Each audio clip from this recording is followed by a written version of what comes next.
Oh, man. We're going to talk about inspirational. Man. Listen, we are joined by a very, very special guest. Young, award-winning. You could say he's on the come up. He there. I would just say he's here, He bro. there, man. He's knocking down the doors. Director of Creed, Ryan Coogler, is joining the R&B podcast. We are humbled to introduce you. Thank you, sir, for joining us. I'm honored to be on the line with you guys, man.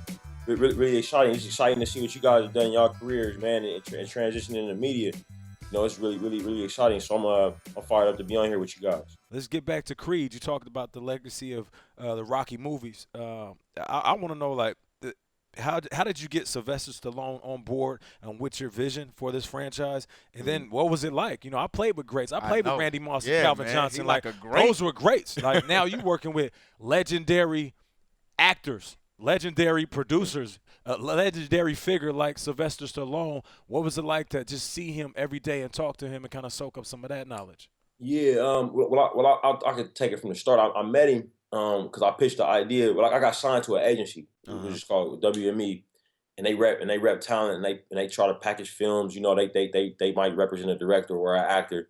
You know, and they often ask, you know, what's your next project?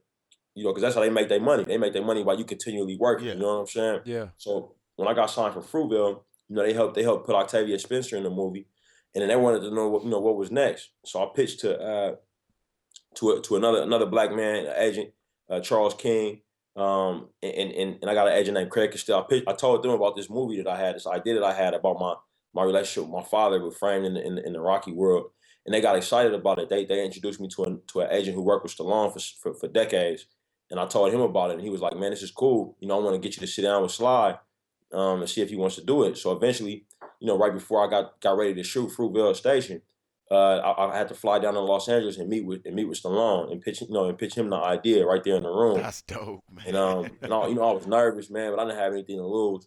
You know, and I talked to him about it. And a lot of people don't know about Stallone is that he wrote every single Rocky that there is. Yeah. And he directed 4 of the 6 that had been done before. You know, so it was really very much his baby. You know, it was very personal to him. So he was apprehensive. You know, especially with the idea of Rocky being seen as weak. You know what I mean? And succumbing to this illness. You know, he was nervous about that. But we just kept talking through, man. And then Fruitvale came out. He saw that. He liked that. You know, he met Mike, and we just kept talking. And as far as like working with a legend, man, you know, it's interesting because I'm not an actor myself. Like, so it's not the same as maybe being on a field, maybe on a field with Calvin Johnson, being on the field with these legendary players. But it was more like it's like being like a coach. You know what I'm saying? Right. So it's probably like with Mike Tomlin, you know, inherited Jerome Bettis. Oh. You know, and when he got hired on, and you got this great dude that, you know what I'm saying, you got to work with, who you know, it was kind of like that kind of vibe, man. And I just gave him all the respect that he deserved.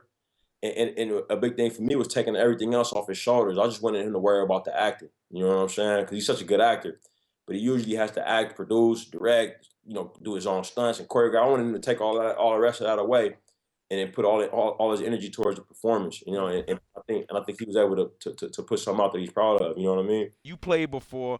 Who's the most notable guy that you either played with or played against? Somebody that our fans may know.